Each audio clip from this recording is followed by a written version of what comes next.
السلام عليكم ورحمة الله وبركاته. حلقتنا طبعا وحلقتين لبعض مركا مقال كيني هوري إنه كسو برميني مسكوتنج جيسس أما سخلدن أسو حقشد النبي عيسى عليه السلام halkii noogu dambeysay inuu kasii bilowno Professor Barty Ehrman waxa uu yiri sidoo kale waxa jira khaladaad kale oo markaa si ula kaca Bible-ka dhexdiisa loogu bedelayo oo si cad oo markaa u kasa loo bedelayo iyagan hadan Soomaaliyeed ka bixiyo Gospel of Luke cutubka labaad waxa ku xusan qiso kitaabka Luke oo kaliya ku jirta taasoo sheegaysa markaa Ciise oo wiil yar oo markaa 12 jira oo isaga qoyskiisu ay markaa safar ku tagayaan Qudus si ay uga soo qayb qaataan xaflad markaa ciidad oo halka ka dhacaysa xaflad ciidada oo markii u soo dhamaatay ayaa qoyskiiba waxay u baadeen in safarkooda dib ugu loo noqdaan ay markaa Qudus ka soo laba noqdaan ayaa hadaba 3 cisho kadib ayaa waxa la ogaaday oo markaa waayeen Ciise ay waayeen kadib ay markaa Qudus ku soo laba noqdeen iyaga oo markaa Ciise raadinaya maalinta saddexaad ayaa markaa hooyadii waa Maryame waxay ka heshay markaa Ciise oo jooga halkii tembalka macbadka isagoo jooga ay ku aragtay markii hadaba Maryam Ciise aragtay isagoo halka jooga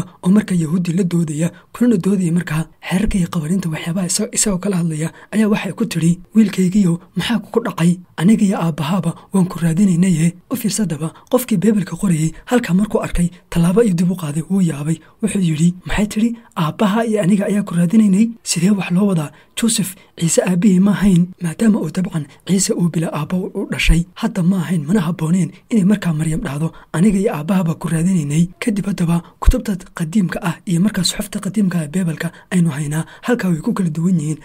kutubta qaar waxay oranayaan aniga iyo Joseph ayaa ku raadinaynay kuwa kale waxay oranayaan anaga ayaa ku raadinaynay u fiirsan markaa halkan markasta Bible-ka markasta waa la bedelayaa marba si baa laga dhigayaa sababtoo ah qof kasta oo kuubeysanaya oo halka qoranaya wuxuu u arkay kolba in halkan ay khalad tahay buu arkayo kolba sida ay saxda ula muuqata ay qof kastaaba u qorayay sidoo kale bal tusaale kale hadaan idin siiyo hadaynu soo qaadano hadana New Testament-ka gaar ahaan Gospel of Matthew cutubka 4 oo markaa ka waramaya gaar ahaan Ciise oo markaa ka waramaya waxyaabaha dhici markaa qiyaamaha ka hor tusaalaan kala tabcan intaan idin la wadaagin qiso yar oo markaa aniga igu saabsan oo waqtigan dhacday oo markaa arintan idin sheegi doono khusaysa hadaan idin la wadaago qisadaas oo dhacday waqti aan markaa aan u soo wareegayay jaamacadan aan hadda aan wax ka dhigo 1968 bay ahayd gaar ahaan waliba waqtigan magaalada aan joogay wareer fara badan ayaa ka taagnaa sababtoo ah waqtiga waxa jiray koox markaa kristanka kamida kuwaas oo markaa u haystay oo moodayay marka la gaaro sanadkan hadda aynu ku jirnay marka la gaaro 1968 in markaa qiyaamuhu oo dhici doona ay aaminsanayeen waxaana lahaayeen sanadkan 1968 waxa soo laba noqon doona Ciise wuxuu dunida uu ka saari doona markaa qof kasta oo isaga aaminsanaa intaas kadibna qiyaamaha ayaa sidaa ku dhici doona sidoo kale waxa jiray qof markaa qoraya oo markaa sanadkii ka horeeyay ayuu waxa uu sii qoray kitaab iyo buug ugu magac daray State sababood oo cadeynaya in markaa 1968 oo qiyaamuhu dhici doono waliba buugan sida loo aaminay waxa ku cadeynaya waxa laga iibiyay 2 milyan oo koobi xataa waqtiga waxa jiray oo xataa ku jiray ardadii aan wax u dhigay kamid ahaa arday ay markaa qoysaskooda arinta ay aaminsanayeen oo xataa dhulkoodii iyo beertoodii iibiyay sidoo kale qoraaga buugga qoray wuxuu ahaa markaa injineer NASA u shaqaynayay sidoo kale Bible-kana bartay isaga ayaa markaa qoray State sababood oo Ciise u soo noqon doono 1968 qiyaamuhuna markaa u dhici doono qoraagan hadaba waxyaabaha uu adeegsanayay waxa kamid ah arintan iyo tusaalaan saddexaad in hadda aan idin soo wado in idin sheegi doono ayuu adeegsanayay hadaba Bible-ka waxa ku qoran in markaa Ciise ay dadkii raacsanaa weydiiyeen goorma ayuu qiyaamuhu dhacayaa Ciisena wuxuu ugu jawaabay horta barta tusaalayaasha guusha marka guushu ay soo saarto midhaheeda waqtigaas waxaad ogaan doontaan inuu xagaaga uu soo dhow yahay sidoo kale labadaasi markay dhacaan waxaad ogaataan in dhammaadka waqtigu uu soo dhowaanayo xaqiiqatanna waxaan idin sheegayaa jiilkani iyagoon dhammaanin ay dhammaan waxyaabahaasoo dhani ay wada dhici doonaan haddaba aayadahan qoraagaasi markaa qaabku u fasiray haddaba balaan idin fahansiiyo Bible-ka haddaba marka la akhriyo Bible-ku Israa'iil wuxuu u yaqaanaa guusha sida darteed maadaama uu Bible-ku yiri marka guushu ay midhaheeda soo dhigto waxa soo dhowaanaya waqtigii dunidu dhamaanaysay sida darteed hadaba haddii guusha ay Israa'iil tahay goorma ayay Israa'iil oo guushii ahi ay midhaheeda soo dhigtay macnaha goorma ayay Israa'iil guul heshay oo la aasaasay waxaan ognahay 1948 in Israa'iil la aasaasay oo markaa wadan la siiyay sidoo kale Bible-ku waxa uu leeyahay jiilkani iyagoon dhammaanin ayaa waxaan dhan ay wada dhacayaan Bible-ka dhexdiisana jiilku waa imisa sano jiilku waa 40 sano sidaa darteed 1948 afartan sano u gey waxa weeye waa 1988 sidoo kale haddaba isla aayadaha ka dambeeya ciise waxa uu ku sheegayaa inuusan gebi ahaanba jirin cid saacadda qiyaame iyo xilliga dhacayso cid ogi inaysan gebi ahaanba jirin haddaba balan fiirsano aayadaha ka dambeeya ee marka inta aan idiin sheegay iyo aayadaha ka dambeeya aanu fiirsano aayadaha dambe marka waxa ay leeyihiin oo weliba gaar ahaan uu ciise uu leeyahay cid saacadda ogi ma jirto xataa malaa'igtu ma oga xataa wiilka oo aniga ay ma ogi aabbaha oo keliya oo ilaahay oo keliya unbaa og haddaba u fiirso aayadahan oo kale markii beebelka la kala koobeysanayay ee la kala qoranayay aayadahan oo kale waxay u arkeen dhibaato sababtoo ah wiilka oy ilaahay u aaminsan yihiin ayaa aayaddu waxay leedahay xataa wiilku ma oga sidaa darteed waxay u fahmeen haddii sidaa la dhaho in marka arrintaas ay daciifnimo wiilkii oo ilaahaya inay ku tahay arrintaana marka waxay bilaabeen in beebelada qaar intaa laga tiro intaas marka uu leeyahay xataa wiilku ma oga leeyahay in laga tirtiro runtii u fiirso isbedelka noocan oo kale ana beebelka markaad ku aragto waxaad fahmaysaa in marka qofka intan ka tegay ama intan ka masaxay inuu si ula kaca uu intan uga tegay sidoo kale beebelka waxaa ku jira wax ka bedel iyo wax iska bedel beebelka lagu sameeyey kuwaasoo aad iyo aad u waaweyn oon loo dulqaadan karaynin iyagana haddaan tusaalayaal aan ka bixiyo tusaale ahaan kitaabka Gospel of John waxaa ku xusan markaa qisadan qaanka ah qisadaasoo markaa ciise inta loo yimaado ayaa loo keenaya gabadh waxaa lagu oranayaa gabadhan way sinaysatay maxaanu ku samaynaa ayaa lagu oranayaa qisadana waxay sheegaysaa marka gabadhan ciise loo keenayo ciise ayaa la rabaa in markaa in lagu tijaabiyo sababtoo ah ciise haddii uu dhaho gabadhan dhagaxa lagu dilo haddii uu dhaho waxaa meesha ka baxaysaa fariintii naxariista iyo marka kalgacaylka uu ciise u faafin jiray sidoo kale haddii uu dhaho gabadhan halayska daayana waxaa meesha ka baxaysaa hadalkii uu ciise yidhi kaasoo ahaa in ciise uu ku dhaqmayo oo uu raacayo oo markaa uu sii buuxinayo shareecadii nebi muuse taasoo markaa ka dhigan laba gooraba ciise in markaa labada dhinacba dhinacuu ku jawaaba in kol dhinac kasta in mar kasta lagu qabsanayo haddana saasay tahay qisadaa waa wada taqaanaanoo marka dambe ciise wuu falsafadeeyaa arrintaana markaa wuu ka baxsadaa sidaa darteed haddaba qisadan oo qaana oo ah markaa qiso kitaabka Gospel of John ku jirta culimmada beebelku waxay isku waafaqsan yihiin in qisadani aysan beebelka ka mid ahayn sababtoo ah qisadan markii koowaad ee markaa beebelka lagu dhex arkay waxay ahayd qarnigii 10aad waa muddo ay ciise 1000 sano ka soo wareegtay xataa haddaad akhrido beebelka luqadda rasmiga ah ku qoran ee Greek ku qoran haddaad akhrido ood isbarbar dhigto markaa qisada iyo beebelka iyo kitaabka John beebelka qaybtiisa kale haddaad isbarbar dhigto waxaa halkaa kaaga baxaysa in gebi ahaanba qisadan iyo beebelka kale siduu u qoran yahay inay gebi ahaanba kala duwan yihiin sababtoo ah fartii iyo qaab qoraalkii qarnigii koowaad wax lagu qoray iyo qarnigan 10aad wax lagu qoray gebi ahaanba way kala duwan yihiin qisadana kuma arkaysid dhammaan gebi ahaanba beebelada la qoray qarnigii 10aad ka horreeyay dhammaan kutubta John ee la qoray qarnigii 10aad wixii ka horreeyay qisadan kuma arkaysid qarnigii 10aad wixii ka dambeeyay kuwii la qoray unbaad ku arkaysaa ilaa maantana beebelka way ku jirtaa qisadan iyo qaabka ay beebelka ku soo gashayna waxay ahayd qof markaa kitaabka beebelka gacanta ku qoranayay ayaa markii koowaad qisadan ayuu maqlay qisadan markuu maqlay maadaama markaa ciise ka sheekeynayso wuu soo qaaday kitaabkii John markaa meeyaro gaara ayuu ku qoray isagoo oo muujinaya oo leh qaybtani kitaabka Gospel of John kuma jirto laakiin waa qiso la soo wariyay isagoo leh haddaba qofkaas markuu qoray qofkii ka dambeeyay ee kitaabka kasii koobeysanayay ayaa waxa uu mooday in qisadani ay markaa kitaabka Gospel of John ay ku jirto kiiba markaa ku qoray kii ka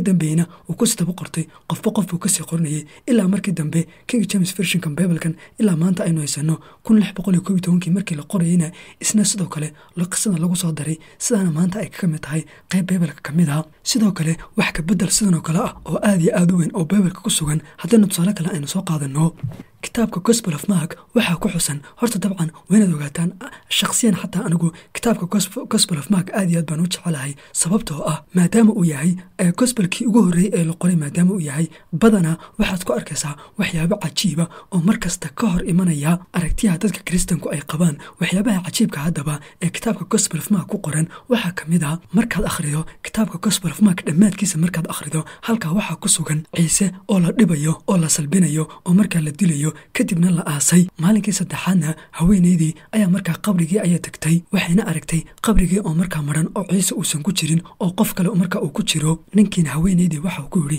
ciise halkan ma joogo markuu dhintay wuu soo laba noolaaday dadkii ciise raacsanaa ee xawaariyiinta ahana waxaad ku dhahdaa ciise wuxuu idinkula kulmi doonaa magaalada Galilee haweeneydiina iyadoo oo cabsan oo argagaxsan ayaa carartay qabrigiina way ka carartay qofta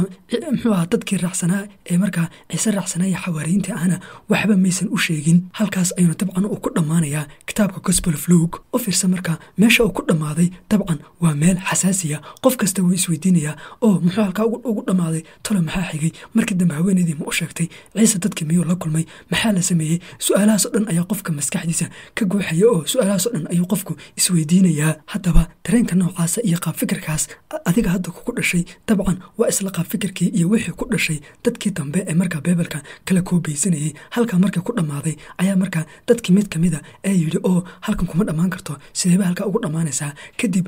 mid kamida markaa dadkii beebelada kala qorqoranayay ayaa waxa uu ku daray 12 aayadood oo dheeriya oona markaa kitaabka Gospel of Mark aanu ku jirin ayuu xagga dambe kaga sii daray. nasiib darana 12kaasi ilaa maanta beebelka way ku jiraan, waana qayb kamid ah. dabcan hadda aad isweydiiso ood dhahdo sideebaad markaa aad ku ogaatay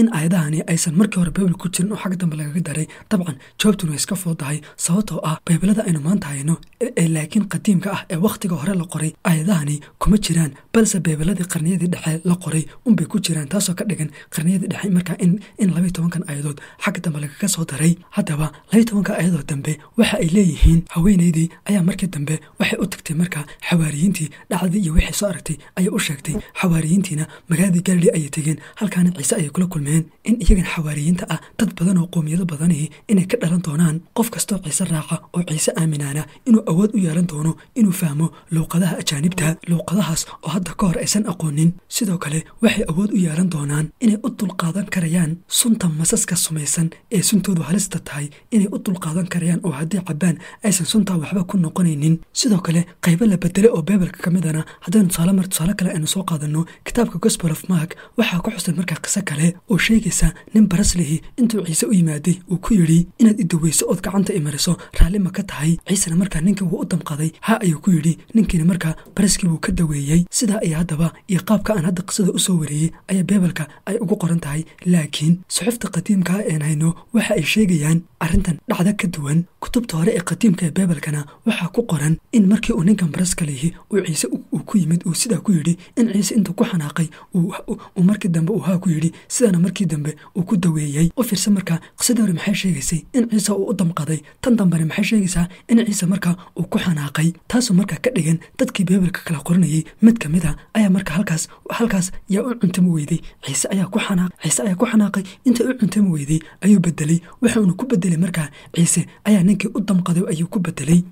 ugu dambeyntii haddaba tusaalaha ugu dambeeya ee marka aan ku soo xidhayo waxa weeye markaad akhrido kitaabka Gospel of Luke, markaad akhrido gaar ahaan markuu ka warramayo crucifixionka ciise, markuu ka warramayo ama ciise iyo qaabkii loo daldalay marka uu ka warramayo. haddaba horta intaan qisada ka warramin marka hore waxaa muhiima inaad isla fahantaan in markaa gebi ahaanba aragtida uu bixinayo kitaabka Gospel of Mark iyo aragtida uu bixinayo Gospel of Luke in gebi ahaanba ay yihiin laba aragtiyood oo kala duwan inay yihiin. dabcan labada kitaabna inay kala duwan yihiin dadku sababta aysan u dareemin waxa weeye waxaa marka koobaad horta khaldan qaabka aynu beebelka u akhrino. haddii jiraan qaar inaga mida oo akhriya dadku markay beebelka akhrinayaan tusaalahaan kale markuu qofku wuxuu soo qabanayaa kitaabka Matthew ayuu soo qabsanayaa, bilowga ayuu kasoo bilaabayaa, meesha ugu dambeysa ayuu akhrinayaa, halkaasuu dhigayaa. Luke buu soo qabsanayaa, bilowga ayuu akhrinayaa, meesha ugu dambeysa ayuu geenayaa, halkaasuu dhigayaa.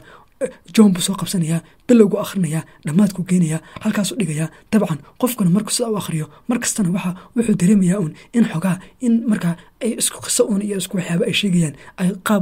qaabka soo warinta inay ku kala duwan yihiin. laakiin haddii aad rabto afarta gospel qaabkay u kala duwan yihiin, markaad rabto afarta gospel inaad ogaato waa inaad isla akhridaa ood marka tusaalahaan kale waa inaad dhahdaa mawduucan kitaabka Gospel of Mark markuu ka warramayo sideebuu uga warramayaa, Luke sideebuu uga warramayaa. tusaalahaan kale salbinta ciise afarta gospel markay ka warramayaan bal salbinta oo keliya isku soo akhri. intaad markaa ciwaanka salbinta keliya intaad soo qaadato waxaad eegtaa salbintaasoo keliya qaabka uu usoo warinayo ee uga warramayo Matthew, Mark, Luke iyo John qaabka uga warramayaan eeg. markaasaa waxaa kusoo baxaysaa in markaa inay wada kala duwan yihiin, ay iska hor imanayaan, iswada khilaafayaan ayaa markaa ku muuqanaysaa. sidaa darteed haddaba Mark markaad eegto ciise marka la daldalayo inta hore oo dhan wuu aaminsan yahay, marka u dambeysana ilaahay buu u calacalayaa. waxa uuna leeyahay ilaahay kuwan maxaad iga tagtay ayuu markaa uu leeyahay halka markaad akhrido kitaabka Gospel of Luke markaad akhrido gabi ahaanba sawirka duwan baad ku arkaysaa ciisana waa marka loo eego Luke ma aamusana intaas dhan oo ma aamusana balse marka la sii wado ee la rabo in la daldalo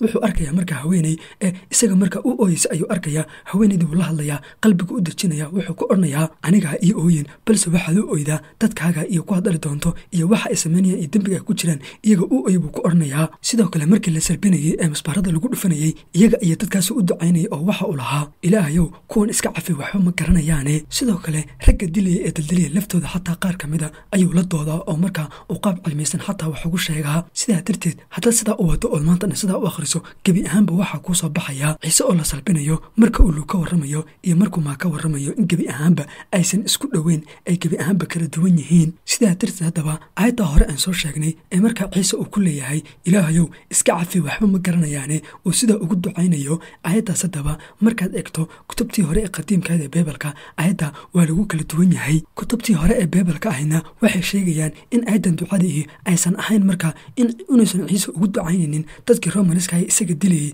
inuusan ugu ducaynaynin balse uu aayaddan uu ciise uu ugu ducaynayo yahuudii isaga dhiibtay ee marka ee shirqoosho ee dishay